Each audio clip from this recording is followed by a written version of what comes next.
Em uma cruel reviravolta do destino, o mais temido e impiedoso governante de um mundo distópico se encontra reencarnado não como um conquistador, mas como um bebê indefeso em um reino medieval sob o céu de gelo. Ao abrir os olhos de recém-nascido, ele é recebido com os olhares quentes de um homem e uma mulher, cujos rostos estão iluminados de alegria. Eles olham para ele com afeto ilimitado, maravilhados com a semelhança dele com ambos. Suas vozes estão cheias de amor enquanto celebram o nascimento de seu filho querido. O pai, Reynolds, decide dar a ele o nome de Arthur e imediatamente tenta fazer com que o bebê o chame de papai.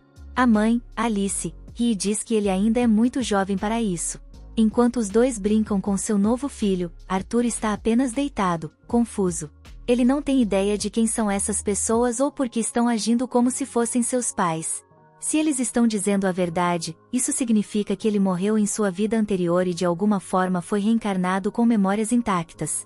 Olhando para o céu noturno estrelado, Arthur mal pode acreditar que, após suas inúmeras vitórias e domínio mundial implacável, o Ser Supremo o reduziu a um bebê frágil. É humilhante, e a pior parte é que ele tem que arrotar como um bebê agora, e a vergonha alheia é irreal. Não é que ele odeie essa nova vida, seus pais são carinhosos e parecem genuinamente felizes em tê-lo, mas isso não muda o quão desconfortável ele se sente. As fraldas são irritantes, e há sempre o medo persistente de que alguém possa tentar machucá-lo enquanto ele está indefeso. Então, a única coisa que ele pode fazer para permanecer em guarda é cerrar seus punhos. O pequeno punho cerrado. Reynolds vê isso e sorri, achando adorável. Ele desliza seu dedo para dentro da pequena mão de Arthur e chama Alice para mostrar como seu filho o ama. Enquanto isso, Arthur ainda está lutando para se mover e, no meio de todo esse esforço, ele acidentalmente faz cocô nas fraldas. Agora, sua mãe tem que lidar com isso, e a vergonha é tão grande que ele quase chora. Ele só quer que esse sonho absurdo acabe, mas não é um sonho, é real, e essa é a nova vida com a qual ele está preso. As coisas tomam um rumo estranho quando Arthur nota algo incomum. Reynolds de repente usa magia para aumentar sua força, e seu corpo é inundado de poder. Em seguida, Alice intervém, usando magia de cura nele como se fosse algo natural. Arthur nunca viu nada parecido, a magia não existia em seu mundo, então assistir a isso acontecer bem na sua frente é fascinante. Ele quer entender isso, mas por agora sabe que precisa crescer primeiro. Mais tarde, Reynolds vai para a floresta e derruba uma besta usando sua magia de fortalecimento. Não muito tempo depois, alguns de seus amigos aparecem para se divertir. De volta ao nosso herói bebê, como não há muito mais para ele fazer, ele começa a analisar tudo ao seu redor. Ele presta atenção a cada pequeno detalhe e absorve o máximo de informações possível, porque se há uma verdade que vale para todos os mundos, é que o conhecimento é poder. Reynolds eventualmente retorna para casa após sua caçada, e Arthur se pergunta se essa sociedade permite que todos carreguem armas. Se for esse o caso, então deve significar que o mundo exterior é perigoso o suficiente para tornar isso necessário. Isso só confirma para ele que precisa ficar mais forte rapidamente, porque se adaptar é sua única opção. Há tanto que ele quer perguntar, mas seu corpo ainda não está pronto para isso. Ainda assim, no meio de toda a sua frustração, há uma parte dele que se sente feliz. Seus novos pais lhe dão momentos que parecem puros, algo que sua vida anterior nunca permitiu. No mundo anterior de Arthur, ele nunca teve o luxo de dormir em paz, tentativas de assassinato vinham com o trabalho, e cada noite era outro risco. Mas agora, pela primeira vez, ele sente algo próximo à paz, e pouco a pouco se acostuma com isso. Depois de dias, semanas e talvez até meses se passarem, Arthur aprende a engatinhar, e a primeira coisa que faz é ir direto para um espelho, só para verificar como ele parece bonito. Uma vez que se acostuma a se mover e tem controle total sobre seu corpo, ele começa a sair da cama sempre que seus pais não estão olhando, e seu destino é sempre a biblioteca.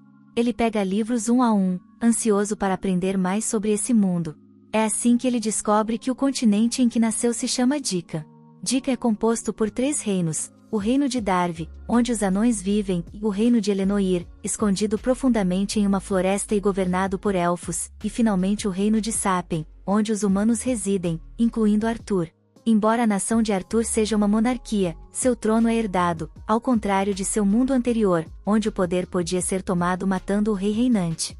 Uma vez que ele tem as noções básicas, Arthur muda seu foco. Ele quer entender a magia, então, de uma maneira surpreendentemente fofa, ele alcança e puxa um livro sobre o assunto da prateleira.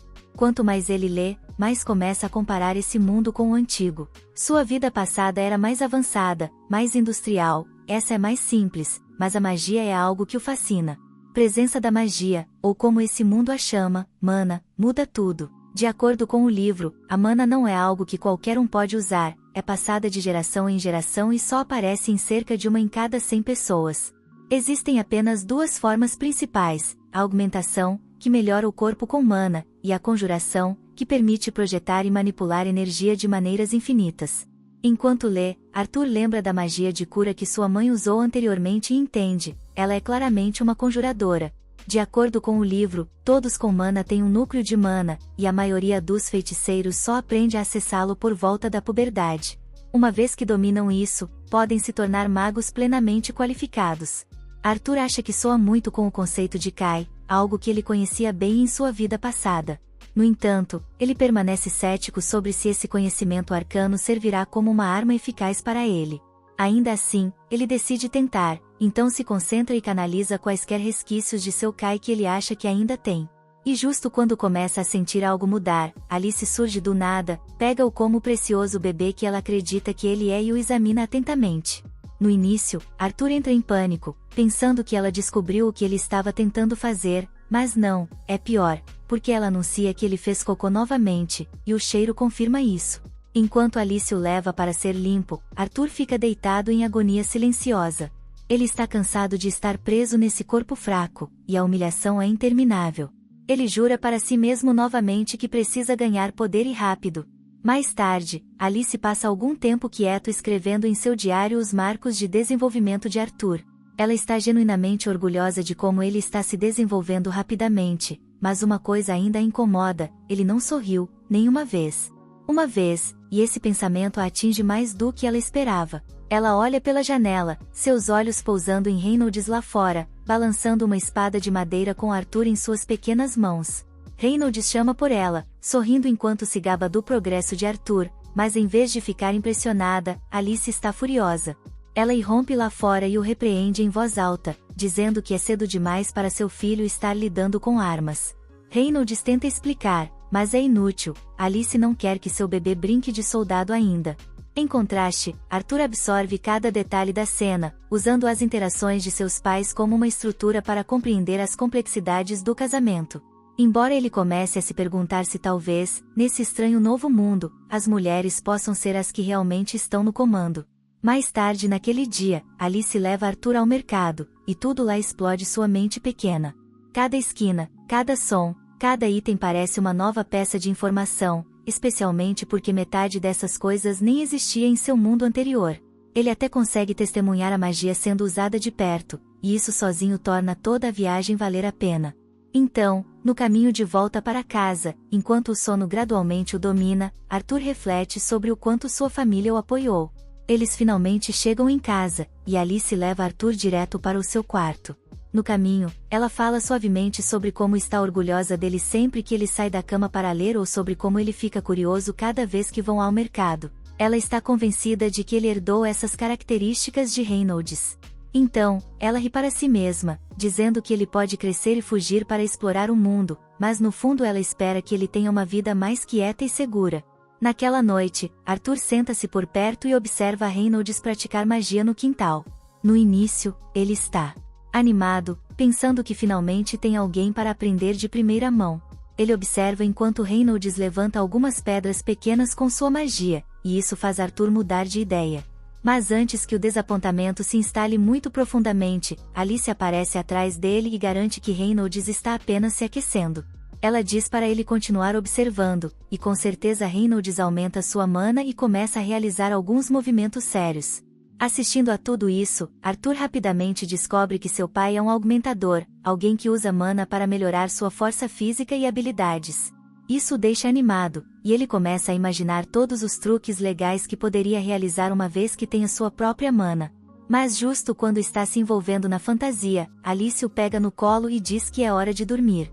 No caminho para o quarto, ele vê um livro na prateleira e imediatamente começa a apontar para ele, choramingando para que ela o deixe ler. Ela tenta resistir, mas após alguns segundos observando o rosto adorável dele se iluminar, ela cede e o deixa ler por um pouco. Enquanto ele folheia as páginas, ele se lembra de tudo o que aprendeu até agora, cada pequeno passo que pode ajudá-lo a formar sua própria mana. Ele fecha os olhos e começa a canalizar mana de todas as partes do seu corpo em direção a um único ponto. Ele trabalha diligentemente, e justo quando seus pais acham que ele já adormeceu, uma explosão forte sacode a casa. Sem hesitar, Reynolds se joga sobre Alice e absorve a explosão em suas costas, queimado e atordoado. Ele rapidamente verifica se ela está bem, e quando ela acena com a cabeça, ambos se lembram de Arthur. Eles correm para dentro e o que veem quase para seus corações. Porque Arthur está flutuando no ar, e ele está descendo calmamente, como se fosse nada. Naquele momento que para o coração. O telhado acima começa a desmoronar, e sendo apenas uma criança, Arthur é incapaz de se esquivar a tempo. No entanto, seus pais saltam para a ação, protegendo-o do que poderia ter sido um colapso fatal. Dominados pelo alívio e emoção, os 13 rompem em lágrimas, e pela primeira vez, Arthur sente o amor e a proteção calorosos e inabaláveis de seus pais, um contraste marcante com a solidão fria de sua vida passada. E essa realização o move às lágrimas pela primeira vez. Isso conclui este episódio. Obrigado por assistir. Se você quiser ver a próxima parte, certifique-se de se inscrever no canal e ativar o sino de notificação.